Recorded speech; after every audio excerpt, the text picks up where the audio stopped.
Listen, friends, in a sweet moment backstage,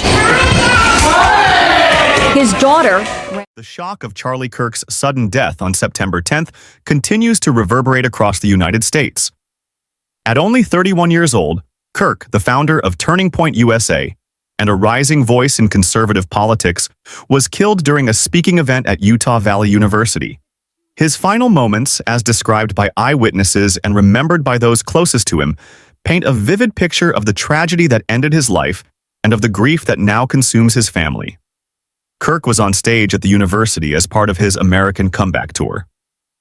The event followed a familiar format for him, a prepared speech followed by a "Prove Me Wrong" table, where he would invite open debate with students and critics alike. According to attendees, the atmosphere was intense but orderly, typical of Kirk's appearances on campuses nationwide. That sense of routine was shattered when a gunshot rang out. Witnesses reported seeing Kirk suddenly jolt backward as blood spread across his shirt. Justin Hickens, a student who was seated near the front, later told NBC News, "I saw a bunch of blood come out of Charlie. I saw his body kind of kick back and go limp. And everybody dropped to the ground. Panic swept through the crowd. Security rushed toward the stage. Some attempted to shield Kirk, while others tried to get students to safety. In the chaos, Kirk lay on the ground, bleeding heavily from the wound in his neck. Witnesses described a harrowing few minutes as medics attempted to stop the bleeding and revive him. Despite their efforts, it quickly became clear that his injuries were fatal. Students who had come to challenge him, supporters who had come to cheer him, and staff who had organized the event all found themselves watching the same tragic scene unfold. For many, the image of Kirk's final moments is one they say will remain with them for the rest of their lives. News of the shooting spread almost immediately. By the time Kirk was officially pronounced dead, the nation was already beginning to react. Former President Donald Trump announced the death on Truth Social, calling Kirk great and legendary. He wrote that Kirk was loved and admired by all, especially by him. He expressed condolences to Kirk's wife, Erica, and their 2 children. For Erica, the news came not from a broadcast, but from the personal call no spouse ever wants to receive. Friends close to the family said she was told about the shooting within minutes. In the hours that followed, she was forced to face the reality that her husband, a man she had shared her life with and who was father to their 3-year-old daughter and 16-month-old son, was gone. In statements shared through friends and reposted online, Erica's grief came through in simple words: "Daddy loved you so much." Those words, addressed to her children, encapsulated both the devastation of her loss and the attempt to keep Kirk's memory alive for the 2 young lives who will grow up without him. The phrase spread quickly across social media.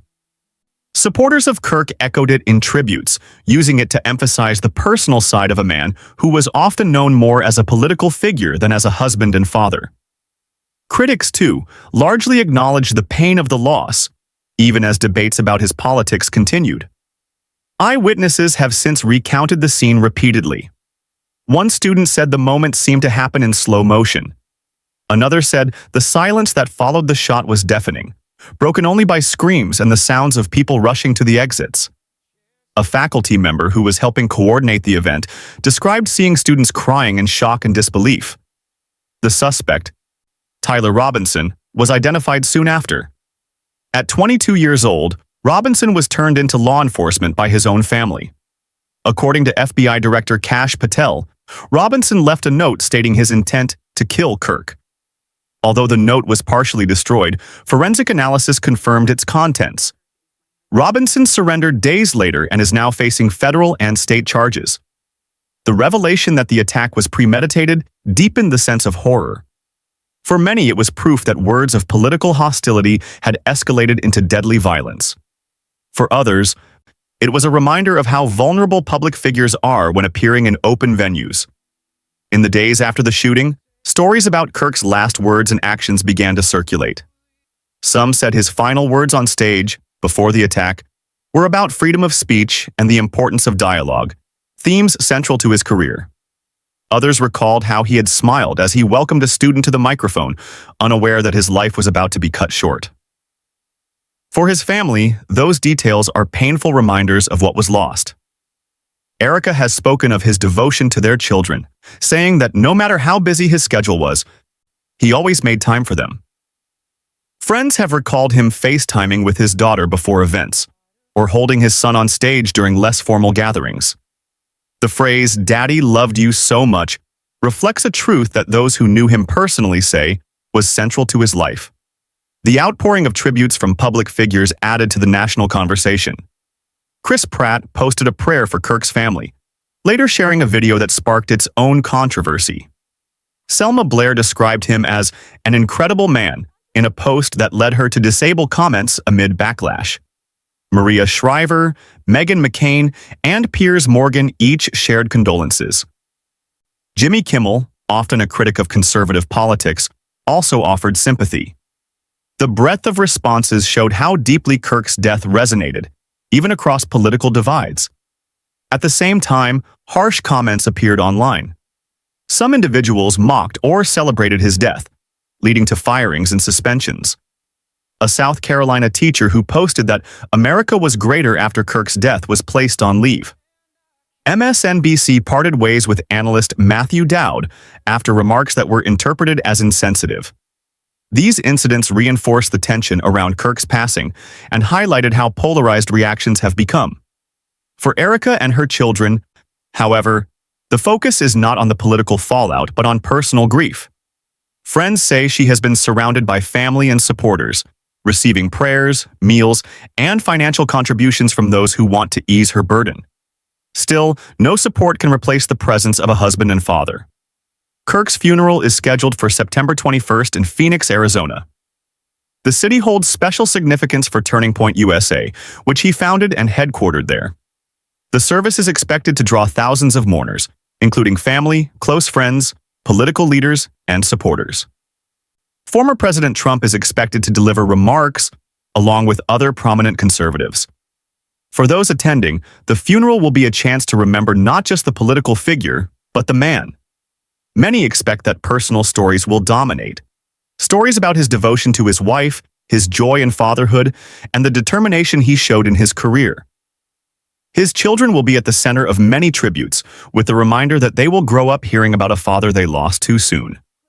The phrase, "Daddy loved you so much," is likely to be repeated again and again at the service. It has already become a rallying cry for those who want to ensure that Kirk is remembered not only for his activism, but for his role within his family.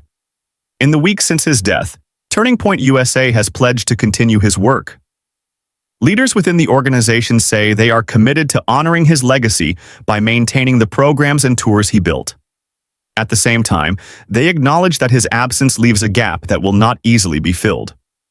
For the public, the image of Charlie Kirk's final moments remains haunting. For those in the room, it was the shock of seeing a man struck down in front of them. For his family, it was the suddenness of a phone call that changed their lives forever. For his children, it will be the legacy of words passed down, that their father loved them deeply, even though he will not be there to raise them. The story of Kirk's final moments is therefore not just about a political event or a national debate. It is also about the human cost of violence, the fragility of life, and the power of memory.